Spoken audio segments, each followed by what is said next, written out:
নমস্কার প্রিয় দর্শক। 2026 অর্থাৎ এবছরে যে বিধানসভা নির্বাচন, সেই বিধানসভা নির্বাচনের দোরগোড়ায় কিন্তু আমরা প্রায় পৌঁছে গিয়েছি। যা খবর তাতে করে যদি সবকিছু ঠিকঠাক থাকে, এই ফেব্রুয়ারি মাসের শেষ সপ্তাহে অথবা আগামী মার্চ মাসের প্রথম সপ্তাহের মধ্যে নির্বাচনের দিনক্ষণ ঘোষণা হয়ে যেতে পারে। অর্থাৎ সরকারিভাবে ভোটের দামামা বাজিয়ে দেওয়া হতে পারে। যদিও বেশ কিছুদিন আগে থেকেই রাজ্যে বঙ্গরাজনীতিতে নির্বাচনের দামামা বাজিয়ে দেওয়া হয়েছে কিছু রাজনৈতিক দল কর্তৃক। তার মধ্যে অন্যতম রয়েছে শাসক দল তৃণমূল কংগ্রেস, আর একদিকে রয়েছে রাজ্যের খাতায় কলমে প্রধান বিরোধী দল বঙ্গ বিজেপি। অন্যদিকে শূন্য পাওয়া একটি দল, তারা তাদের শক্তি সঞ্চয় করতে করতে এই মুহূর্তে বিজেপিকে পেছনের সারিতে ঠেলে দিয়ে প্রকৃত অর্থে বিরোধী দলের শক্তি সঞ্চয় করে তারা হচ্ছে নির্বাচনী প্রচারের দামামা বাজিয়ে দিয়ে তাদের নির্বাচনী প্রচারের রথ দুরন্ত গতিতে ছুটে চলেছে নির্বাচনের দিকে। আর তা দেখেই ক্রমাগতভাবে আতঙ্কগ্রস্ত হয়ে পড়েছে শাসক দল তৃণমূল কংগ্রেস এবং রাজ্যের প্রধান বিরোধী দল বঙ্গ বিজেপি। আচ্ছা, একটি রাজনৈতিক দল তারা যদি নির্বাচনে অংশগ্রহণ করে, তাহলে নিশ্চিতভাবেই তারা তাদের রাজনৈতিক রণকৌশল স্থির করে রাজনৈতিক প্রচারে নেমে পড়বে, এটাই স্বাভাবিক ব্যাপার। তাহলে তা দেখে অন্য দলের আতঙ্কগ্রস্ত হওয়ার কি আছে? আর সেই দল যদি শূন্য পাওয়া দল হয়, আর আতঙ্কগ্রস্ত হয়ে পড়ছে তৃণমূল এবং বিজেপি, কেন আতঙ্কগ্রস্ত হয়ে পড়লো? এটা নিয়েই আমার আজকের এই পর্বের প্রতিবেদনের বিষয়ে আপনাদের কাছে আবেদন থাকবে, প্রতিবেদনটি স্কিপ না করে সম্পূর্ণ প্রতিবেদনটি দেখে আপনারা আপনাদের মতামত জানাতে ভুলবেন না। আর দেখার পর আপনার যদি মনে হয় এই প্রতিবেদনের কথাগুলো বহু সংখ্যক মানুষের কাছে পৌঁছে যাওয়া প্রয়োজন, তাহলে প্রচুর পরিমাণে শেয়ার করবেন। আসি প্রতিবেদনের মূল বিষয়ে। যে কথা দিয়ে শুরু করেছিলাম, আতঙ্কগ্রস্ত হয়ে পড়েছে তৃণমূল এবং বিজেপি। কেন আতঙ্কগ্রস্ত হয়ে পড়েছে? সিপিএম পার্টি তাদের যে রাজনৈতিক প্রচারের যে রথ, সেই রথ দুরন্ত গতিতে ছুটে চলেছে। সারা রাজ্যব্যাপী তাদের প্রচারের তীব্রতাটা ক্রমাগতভাবে বৃদ্ধি করে হচ্ছে এগিয়ে চলেছে নির্বাচনের দিকে। এতেই তারা আতঙ্কগ্রস্ত হয়ে পড়েছে। শুধু কি এটাই? শুধু এটা নয়, এর পেছনে রয়েছে বড় আরেকটি কারণ, আতঙ্কের কারণ তৃণমূল এবং বিজেপির পক্ষে। সেটা হচ্ছে বেশ কয়েক বছর ধরেই সিপিআইএম পার্টির নেতৃত্বে যে প্রচেষ্টা যে চালানো হয়েছিল ধারাবাহিকভাবে, সেটা হচ্ছে প্রকৃত অর্থেই তৃণমূল এবং বিজেপিকে দুর্বল করবার জন্য একটি প্রকৃত বিরোধী রাজনৈতিক শক্তি গড়ে তোলা। এবং সেই শক্তি গড়ে তুলতে অনেকাংশেই সফলতার সঙ্গে শেষ করতে পেরেছে এই সিপিআইএম পার্টি। কারা রয়েছে এই প্রকৃত বৃহত্তর বিকল্প রাজনৈতিক জোট বা রাজনৈতিক পরিবৃত্তের মধ্যে? এর মধ্যে রয়েছে বামফ্রন্ট। বামফ্রন্টের বাইরে বেশ কিছু বামপন্থী দল রয়েছে যারা মানসিকভাবে চায় তৃণমূল এবং বিজেপিকে রাজনৈতিকভাবে দুর্বল করতে। তারাও রয়েছে। এবং শুধু এই বামপন্থী রাজনৈতিক দলগুলো নিয়ে নয়, এর মধ্যে রয়েছে কিছু অবামপন্থী রাজনৈতিক দল, ধর্মনিরপেক্ষ এবং গণতান্ত্রিক রাজনৈতিক দল, যারা মনে প্রাণে প্রকৃত অর্থে তৃণমূল এবং বিজেপিকে রাজনৈতিকভাবে দুর্বল করতে চায়। সেই রাজনৈতিক দলগুলোর মধ্যে ঢুকে পড়েছে স্বাভাবিকভাবেই তৃণমূল এবং বিজেপির বিরুদ্ধে প্রকৃত বৃহত্তর বিকল্প রাজনৈতিক শক্তি ধীরে ধীরে ধীরে ধীরে শক্তি বৃদ্ধি করে চলেছে। এবং এর মধ্যে এই রাজনৈতিক বিকল্প রাজনৈতিক যে শক্তি, সেই শক্তির মধ্যে ঢুকে পড়েছে কিছু অরাজনৈতিক সংগঠন, কিছু এনজিও। কারা তারা? যারা মনে প্রাণে চায় পশ্চিমবঙ্গের গণতন্ত্র পুনঃপ্রতিষ্ঠা হোক, যারা মনে প্রাণে চায় পশ্চিমবঙ্গের ক্রমবর্ধমান বেকার সমস্যার সমাধান হোক, যারা চায় কলকারখানা তৈরি হোক, যারা চায় পশ্চিমবঙ্গের নারীরা সুরক্ষিতভাবে রাজ্যে বিচরণ করতে পারুক, সেই সমস্ত সংগঠন ও অরাজনৈতিক সংগঠন এই প্রকৃত বৃহত্তর বিকল্প রাজনৈতিক শক্তির মধ্যে ঢুকে পড়েছে, যারা লড়াই করবে তৃণমূল এবং বিজেপিকে রাজনৈতিকভাবে দুর্বল করবার লক্ষ্যে। এটা দেখেই এই যে বিকল্প বৃহত্তর রাজনৈতিক শক্তি তৈরি হয়েছে, এটা দেখেই আতঙ্কগ্রস্ত হয়ে পড়েছে তৃণমূল এবং বিজেপি। একথা আমার কথা নয়, একথা উঠে আসছে কাদের পক্ষ থেকে? একথা তারাই বলবার চেষ্টা করছে যারা রাজনীতি নিয়ে গবেষণা করেন, যারা রাজনৈতিক বিশ্লেষক, যারা রাজনৈতিক চর্চা করেন, তাদের মধ্য থেকেই এই কথাগুলো উঠে আসছে। তারা এটা বলবার চেষ্টা করছে রাজ্যের একটা বড় অংশের মানুষ তৃণমূলের বিরুদ্ধে যে সীমাহীন দুর্নীতির অভিযোগ সমস্ত ক্ষেত্রে, এবং তৃণমূল কংগ্রেস দ্বারা গৃহীত ভ্রান্ত নীতি দ্বারা সরকার পরিচালিত করতে গিয়ে যে ব্যবস্থার মধ্যে রাজ্যটাকে ফেলে দিয়েছে, সেই ব্যবস্থার মধ্য থেকে পরিত্রাণ পেতে চাইছে একটা বড় অংশের মানুষ, রাজ্যের প্রায় সমস্ত অংশের মানুষ। তারা চেয়েছিল একটি বিকল্প, প্রকৃত বৃহত্তর বিকল্প রাজনৈতিক শক্তি। এই তৃণমূল এবং বিজেপির যে দুর্নীতি এবং তাদের ভ্রান্ত নীতির কারণে রাজ্যের প্রায় সমস্ত অংশের মানুষ ক্ষতিগ্রস্ত। সমস্ত অংশের মানুষ শোষিত, বঞ্চিত, নিপীড়িত, তাদের মাথায় এক সংকটের বোঝা চাপিয়ে দেওয়া হয়েছে। এই অংশের মানুষেরা ক্রমাগতভাবে জোটবদ্ধ হচ্ছিল। তারা খুঁজছিল একটি প্রকৃত বিকল্প, বৃহত্তর রাজনৈতিক শক্তি, যে রাজনৈতিক শক্তি এই শাসকের দুর্নীতির বিরুদ্ধে লড়াই করতে পারবে। মানুষ প্রথম দিকে একটু বিশ্বাস করেছিল বিজেপির বিভ্রান্তিমূলক রাজনৈতিক প্রচারের মধ্য দিয়ে যে তৃণমূল এবং বিজেপির বিরুদ্ধে প্রকৃত বিকল্প গড়ে উঠতে পারে বঙ্গ বিজেপি। কিন্তু বঙ্গ বিজেপি সেই প্রকৃত বিকল্প গড়ে উঠতে পারেনি, ব্যর্থ হয়েছে। দুর্নীতির বিরুদ্ধে, ভ্রান্ত নীতির বিরুদ্ধে লড়াই করতে ব্যর্থ হয়েছে বিজেপি, কি বিধানসভায়, কি হচ্ছে বিধানসভার বাইরে। শিল্প কলকারখানা গঠনের যে দাবি, সেই দাবি নিয়ে লড়াই করতে পারেনি। নারী সুরক্ষার দাবিতে লড়াই করতে পারেনি, ব্যর্থ হয়েছে, পরীক্ষিতমূলকভাবে ব্যর্থ হয়েছে বঙ্গ বিজেপি। ফলে যে সমস্ত মানুষ তৃণমূলকে দুর্বল করতে চেয়েছিল, সেই অংশের মানুষরা একটা সময় বিশ্বাস করেছিল বিজেপিকে, কিন্তু রাজ্যের মানুষের মোহভঙ্গ হয়েছে। রাজ্যের মানুষকে সামনে একটি বিকল্প পথের দিশা দেখাতে বিজেপিও ব্যর্থ হয়েছে। আর এই বিজেপি তাদের ব্যর্থতা ঢাকার জন্যে তারা যে বিভাজনের রাজনীতি শুরু করে দিয়েছে, সেই বিভাজনের রাজনীতি, ধর্মীয় মেরুকরণের রাজনীতি, এটা আরো ভয়ানক ব্যাপার হয়ে উঠেছে রাজ্যবাসীর জন্য। রাজ্যের মানুষ যখন এই শাসকের ভ্রান্ত নীতি এবং দুর্নীতির ফলে সর্বশান্ত এক সংকটের মধ্যে পড়েছে, ঐক্যবদ্ধ হতে চাইছে মানুষ তৃণমূলের বিরুদ্ধে, সেই সময় এই মানুষগুলোর ঐক্যবদ্ধতাকে নষ্ট করবার জন্যই, মানুষকে বিভ্রান্ত করবার জন্যই, মানুষের ঐক্যটাকে বিনষ্ট করবার জন্যই শুরু করে দিল চরমভাবে ধর্মীয় মেরুকরণের রাজনীতি, যে অভিযোগটা সিপিআইএম পার্টি ধারাবাহিকভাবে করে আসছে। মানুষ এটা বুঝতে পারলো, ধর্মীয় মেরুকরণের রাজনীতি দিয়ে রাজ্যের সার্বিক উন্নয়ন সম্ভব নয়। ধর্মীয় মেরুকরণের রাজনীতি দিয়ে গণতন্ত্র পুনঃপ্রতিষ্ঠিত হতে পারে না, গণতন্ত্র সুরক্ষিত থাকতে পারে না। রাজ্যের নারীদের উপরে যে সীমাহীন আক্রমণের অভিযোগ উঠে আসছে, গণধর্ষণের অভিযোগ উঠে আসছে, অধিকাংশ ক্ষেত্রে তৃণমূল কংগ্রেসের বিরুদ্ধে সেই অভিযোগ যাচ্ছে, তৃণমূল কংগ্রেসের একাধিক স্তরের নেতাকর্মীর বিরুদ্ধে অভিযোগ উঠে আসছে। সেই ধর্মীয় মেরুকরণের রাজনীতি দিয়ে নারীদের সুরক্ষা দেওয়া যেতে পারে না।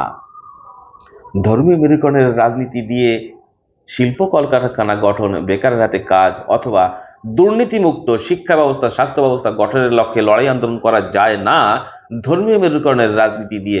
এটা রাজ্যের মানুষ বুঝতে পারলো। রাজ্যের মানুষ এটাও বুঝতে পারলো যে ধর্মীয় মেরুকরণের রাজনীতি দিয়ে কি হয়।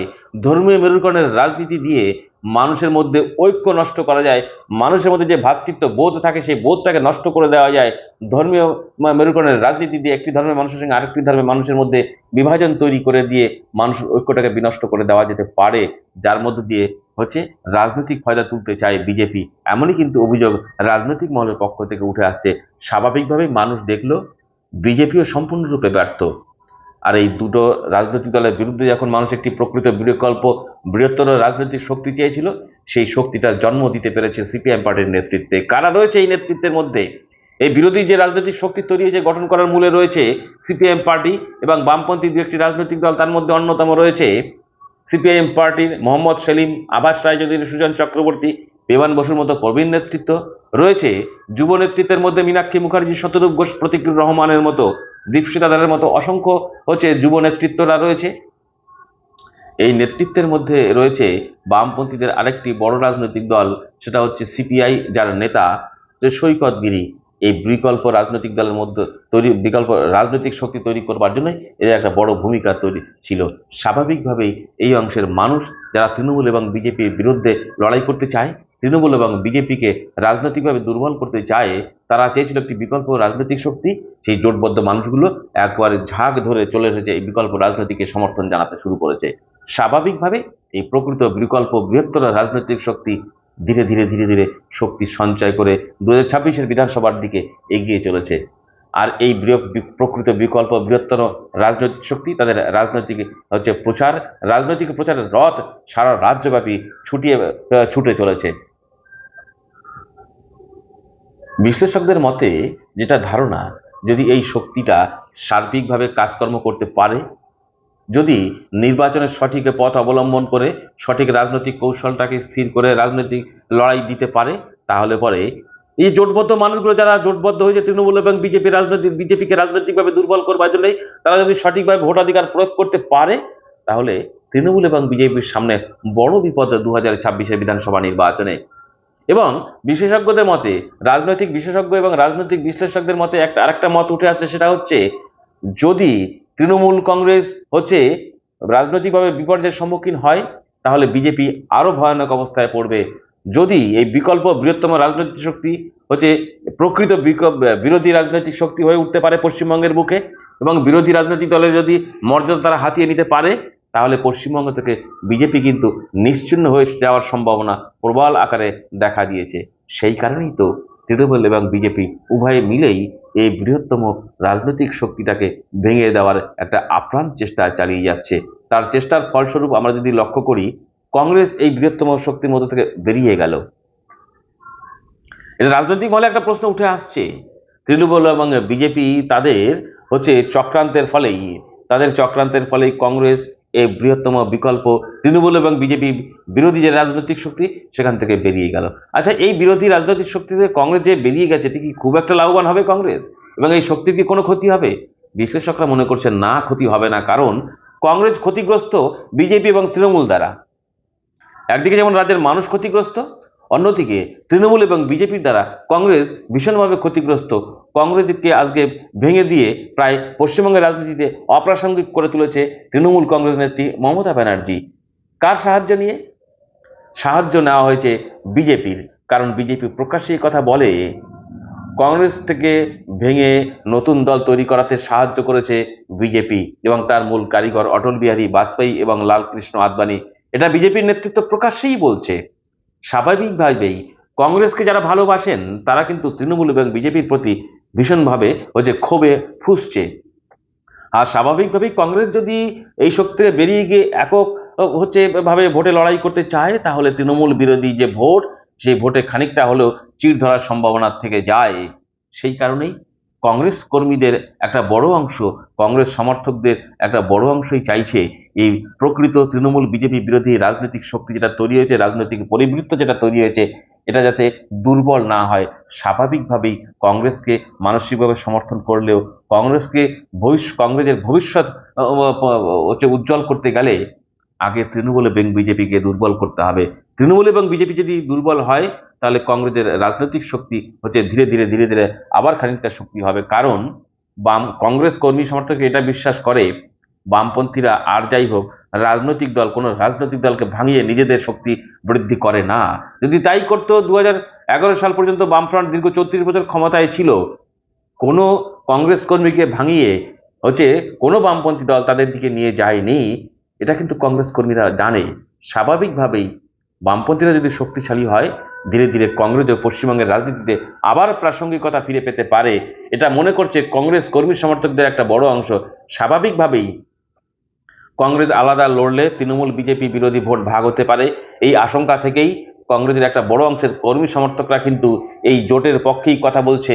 তৃণমূল এবং বিজেপির বিরুদ্ধে যে প্রকৃত বিকল্প বৃহত্তর রাজনৈতিক পরিবৃত্ত তৈরি হয়েছে, সেই দিকেই ঝুঁকে রয়েছে। যেটা মনে করা হচ্ছে, কংগ্রেসের কর্মী সমর্থকরা কিন্তু এই জোটের পক্ষেই তাদের রায় থাকবে।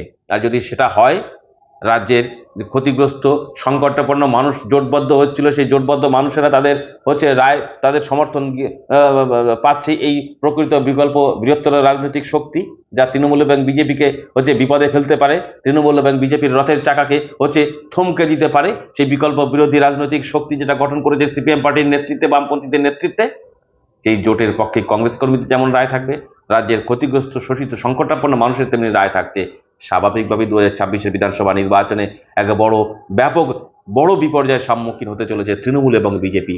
আর যেটা রাজনৈতিক দলদের মধ্যে যেটা উঠে আসছে, রাজনৈতিক বিশ্লেষক আর রাজনৈতিক গবেষকদের মুখ থেকে যেটা উঠে আসছে, সেটা হচ্ছে, যদি প্রকৃত বিকল্প বিরোধী রাজনৈতিক শক্তি হিসাবে গড়ে ওঠে এই বামপন্থীদের নেতৃত্বে এই রাজনৈতিক শক্তি, আর যদি বিরোধী দলের মর্যাদা তারা হাতিয়ে নিতে পারে, তাহলে পরে পশ্চিমবঙ্গ থেকে বিজেপি নিশ্চিহ্ন হয়ে যাওয়ার সম্ভাবনা তৈরি হয়েছে। এরকম অবস্থার মধ্য দিয়ে পশ্চিমবঙ্গের রাজনীতি কিন্তু এই মুহূর্তে বয়ে চলেছে। আর যদি সব ঠিকঠাক থাকে, যদি মানুষ সঠিক মতো ভোট দিতে পারে, নির্বাচন কমিশনের পক্ষ থেকে যদি ভোট প্রক্রিয়াটাকে গণতান্ত্রিকভাবে সুষ্ঠু সম্পন্ন করতে পারে, তাহলে বিজেপির সামনে সমূহ বিপদ। পশ্চিমবঙ্গের বিজেপি পাঠ চুকে যাবে, তৃণমূল কংগ্রেস এক বড় বিপর্যয়ের সম্মুখীন হতে চলেছে। এটাই ছিল আমার আজকের এই পর্বের প্রতিবেদনের বিষয়। দেখা হবে পরবর্তী আরেকটি প্রতিবেদনের সঙ্গে। ততক্ষণ ভালো থাকুন, সুস্থ থাকুন।